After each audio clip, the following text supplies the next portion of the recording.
प्रिय बच्चे, मैं राम सुरेश सिंह वंदना शिक्षण संस्थान कुंडवा चैनपुर से आप सभी दिसंबर के बच्चों के लिए प्रतिदिन की भांति आज लेकर उपस्थित हूँ संस्कृत के पाठ भारत महिमा। प्यारे बच्चे, भारत महिमा एक ऐसी पाठ है जो हमारी देश से संबंधित है। हम लोग भारत के निवासी हैं और यह पाठ भारत से ही संबंधित है, अर्थात हम लोगों के देश से संबंधित है। भारत देश विश्व में एक अलग अपना महत्व रखता है, स्थान रखता है, क्योंकि भारत में ऐसी कुछ बातें हैं जिसके आधार पर भारत का गुणगान पूरा विश्व करता है। पूरा विश्व ही नहीं, यहाँ तक कि देवगण भी करते हैं। देवता ऋषिगण मुनिगण भी भारत के गुणगान करते हैं और हमेशा यह ईश्वर से प्रार्थना करते रहते हैं देवगण ऋषिगण कि अगर हमारी पुनर्जन्म हो तो वह भारत भूमि पर ही हो, क्योंकि भारत भूमि ऐसी भूमि है जहाँ प्रकृति के द्वारा सब कुछ दिया हुआ है।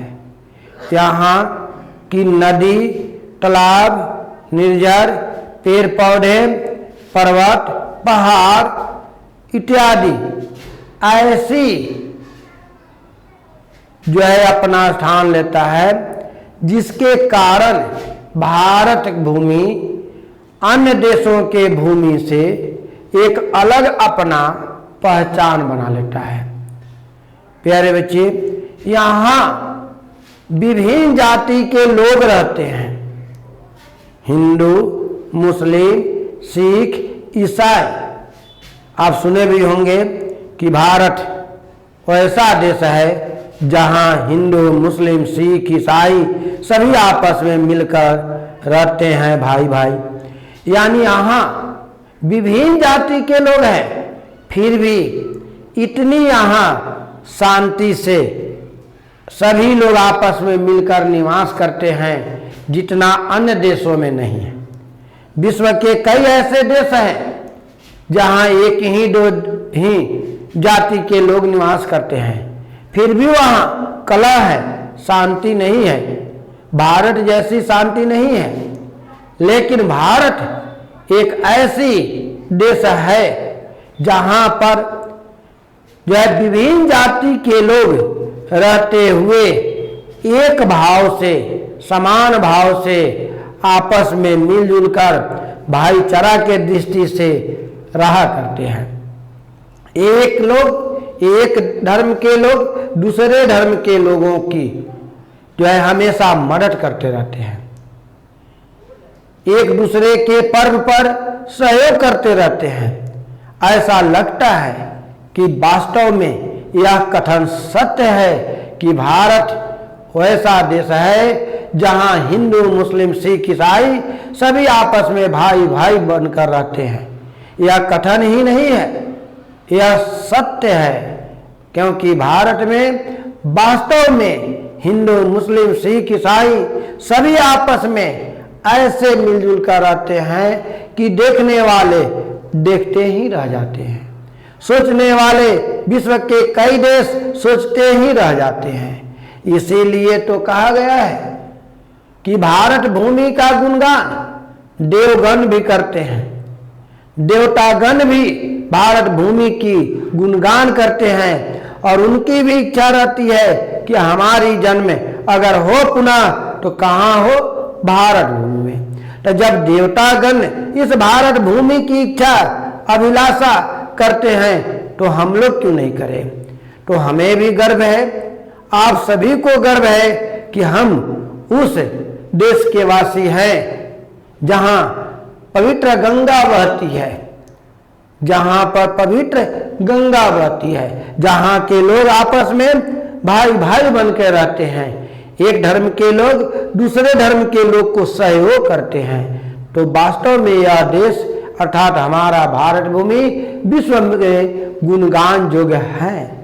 तभी तो विश्व के कई देश आज न पहले भी भारत के लिए तरसते हैं, भारत में रहना चाहते हैं, भारत पर अधिकार जमाना चाहते हैं, लेकिन यहाँ के हिंदू, मुस्लिम, सिख, ईसाई सभी ऐसे मिलजुल कर रहते हैं कि किसी का यहाँ चारा नहीं चलता, विश्व भी ठहरा उठता है। और अंतोगत्वा विश्व को यह मानना पड़ता है कि वास्तव में भारत पूरे विश्व में एक अपना स्थान अलग रखता है। तो प्यारे बच्चे, इसी भारत भूमि के पाठ से हम कुछ प्रश्न लेकर उपस्थित हैं। मैंने आपको भारत महिमा की संक्षिप्त व्याख्या की, संक्षेप में वर्णन किया, और उसी के आधार पर अब हम प्रश्न जो है पूछने जा रहे हैं। आप सुने हैं मेरे कथन को, तो उसके आधार पर आंसर दे दें। आप आंसर लाएंगे, मैं आंसर बतलाऊंगा, अपने आंसर का मिलान करेंगे। इससे भी ज़्यादा आप अपनी तैयारी को बढ़ाना चाहते हैं तो इस सीडी को सुन लें। सुनने के बाद इस पाठ को किताब में उल्टे और किताब उलटकर इस पाठ को एक बार पढ़ें, उसके बाद सीडी फिर सुने, आपको पूरे याद हो जाएगा और आपको ऐसा लगेगा कि ऑनलाइन से जो है तैयारी हमारा जो है बहुत ही अच्छा हो रहा है, ऑफलाइन से ज़्यादा अच्छा संस्कृत की तैयारी हो रही है।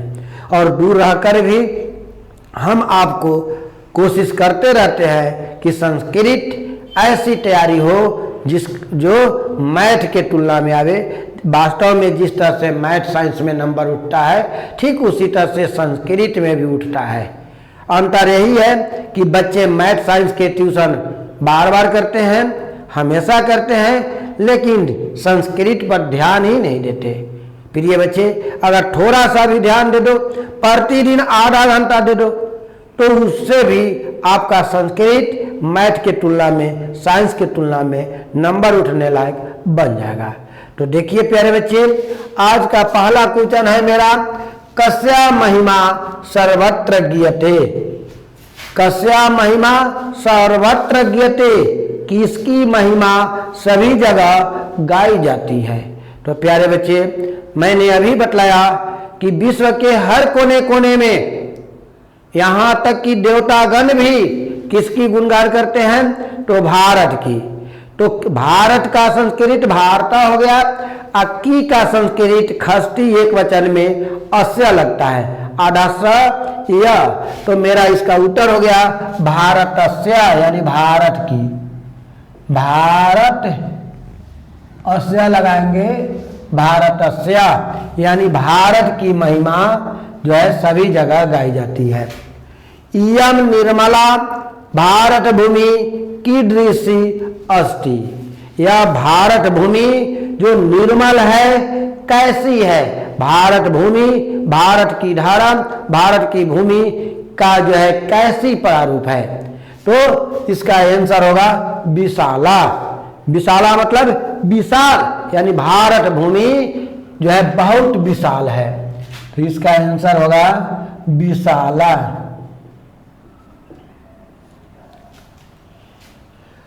अस्माभि सदा किम पूजनीयम।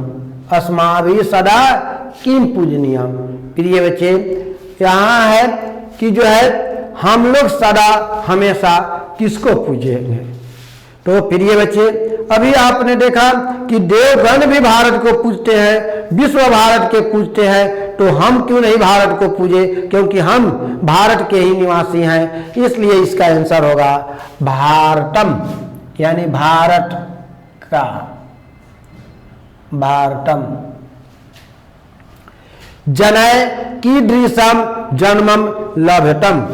भारत में लोग जो है कैसे जन्म लेते हैं, किसकी सेवा करने के लिए लेते हैं। तो यहाँ के आंसर होगा इसका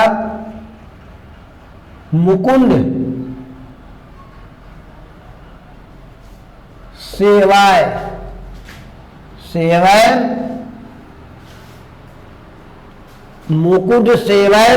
जो है इसका आंसर होगा पाइकम। मुकुंद सेवाए पाइकम। देवा कानी गायंती, देवा क्या गाते हैं? तो देव लोग भारत के गुणगान को गाते हैं, तो इसका आंसर होगा गीत कहानी। गीत कहानी यानी देवता गण भी भारत के गीतों का, भारत के गुणों का गुणगान करते हैं।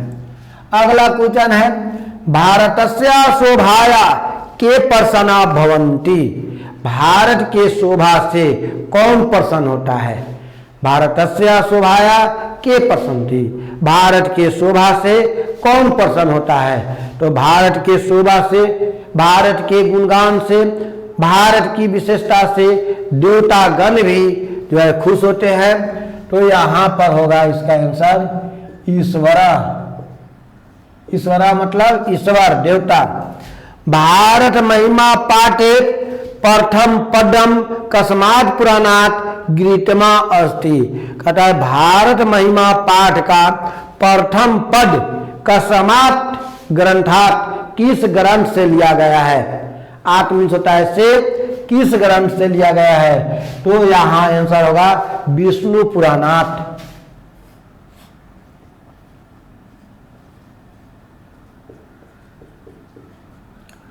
विष्णु पुराणात्। धर्म जाति प्रभेद विभिन्ना जना किम बसंत वतन बसंती। कहता है कि भारत में विभिन्न जाति के लोग हैं, फिर भी वे किस भाव में रहते हैं? तो अभी बतलाए थे एक समान, एक तत्वार्थ। इसका आंसर होगा एक तत्व भावम।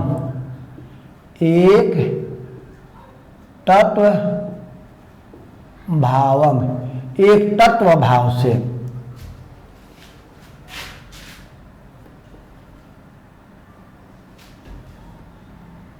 अगला क्वेश्चन है पुराण ग्रंथस्य रचनाकारक। पुराण के रचनाकार कौन है? तो प्यारे बच्चे ये आप लोग जानते भी होंगे कि पुराण के रचनाकार जो है महर्षि वेद व्यास है। महर्षि वेद व्यास। अस्माकं कर्तव्य रूपेण किम वर्ती। कहता है कि हमारा कर्तव्य जो है कैसा होना चाहिए, किस रूप में होना चाहिए? तो भारतम प्रति भक्ति, भारतम प्रति भक्ति। समेषाम जनानाम का भवेत। समेषाम जनानाम का भवेत, यहाँ है सभी लोगों का क्या होना चाहिए, सभी लोगों में कैसी होनी चाहिए? तो यहाँ 11 समेषाम जनानाम का भवेत, तो देशभक्ति। सभी लोगों में देशभक्ति होनी चाहिए। अगला कहता है भारतीय धारा कैसे बिटा। भारतीय धारा कैसे बिटा किस तरह से होता है, किस तरह से शोभा है? तो भारत में जो है सागर पर्वत और निर्झर, सागर पर्वत निर्झर ये सभी का यह सेवन करता है, यह सभी है। तो इसका आंसर होगा सागर पर्वतया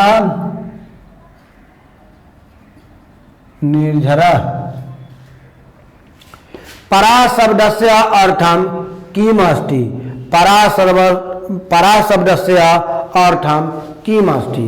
तो परा शब्द का अर्थ श्रेष्ठा के लिए आया है, श्रेष्ठ के लिए। श्रेष्ठा। भारतस्य महिमा कुत्र गीयते। भारत की महिमा कहाँ गाई जाती है? तो अभी हमने बतलाया था प्यारे बच्चे कि भारत की महिमा सर्वत्र गीयते, सभी जगह गाई जाती है। तो इसका आंसर होगा सर्वत्र। भारत महिमाया आधुनिक गीतस्य रचनाकारक। भारत महिमा का आधुनिक जो है गीत है इसके रचनाकार कौन है? तो भारत महिमा के आधुनिक गीत के रचनाकार है डॉक्टर उमा शंकर शर्मा। इसका आंसर होगा प्यारे बच्चे डॉक्टर उमा शंकर शर्मा। भारत की शोभा से कौन प्रसन्न है? तो भारत की शोभा से देवतागण यानी ईश्वर प्रसन्न है, यानी इसका आंसर होगा ईश्वरा। पुराण के रचनाकार कौन है? प्यारे बच्चे पुराण के रचनाकार कौन है? अब यही हिंदी में हो गया, पहले संस्कृत में है। तो ऊपर जो है ना आप देखे है पुराण ग्रंथ के रचनाकार महर्षि वेद व्यास है, तो इसका भी आंसर होगा महर्षि वेद व्यास। आगे भारत की महिमा कहाँ गाई जाती है? तो अभी ऊपर लिखे हैं सर्वत्र यानी सभी जगह।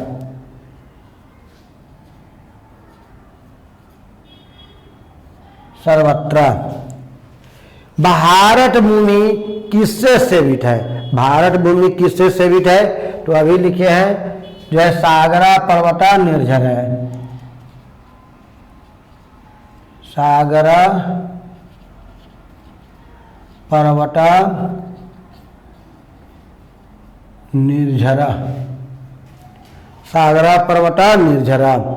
जगत का गौरव कौन है? तो जगत यानी होता है संसार। संसार में गौरव कौन है? तो जो है संसार में गौरव भारतवर्ष है। तो यहां लिखाएगा भारतवर्ष।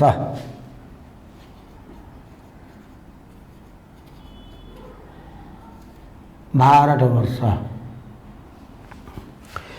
भारत महिमा का आधुनिक पद किसने लिखा? भारत महिमा का आधुनिक पद किसने रचा? तो भारत महिमा का आधुनिक पद ऊपर देखे हैं आधुनिक डॉक्टर उमा शंकर शर्मा। तो यही होगा डॉक्टर उमा शंकर शर्मा। तो प्यारे बच्चे मैंने आपको आज भारत महिमा पाठ का सारांश कहा और उसके बाद में भारत महिमा पाठ के ही आधार पर ये 21 प्रश्न मैंने डाला जिसका उत्तर मैं लिखा और आशा है कि मेरे लिखने से पहले जो है 100% उत्तर आपको ही याद आ गया होगा। अगर आया है तो आप जो है इस सीडी को पढ़े पूरा देखे। अगर कॉपी तैयार कर ले सब तो इस सीडी को पढ़ के लिख ले कॉपी पर तो और अच्छा है, और फिर इस अध्याय को निकाले और अच्छी तरह से पढ़े। उसके बाद प्रश्न जो है क्वेश्चन बैंक उठा निकाले और संस्कृत में प्रत्येक साल के क्वेश्चन को देखे। इस अध्याय से या जितना अभी तक पढ़ाई हुआ है वो सारे अध्याय को अगर पढ़े हैं, सभी सीडी को पढ़े हैं, तो आशा है कि सभी प्रश्नों का जवाब बहुत ही अच्छा आप दे पाएंगे। तो अगर आपको यह पढ़ाई अच्छी लग रही है और यह सेवा हमेशा चाहिए तो आप इसे सब्सक्राइब करें, दोस्तों में शेयर करें और दोस्तों से सब्सक्राइब करने के लिए कहें, लाइक करें। जय हिंद।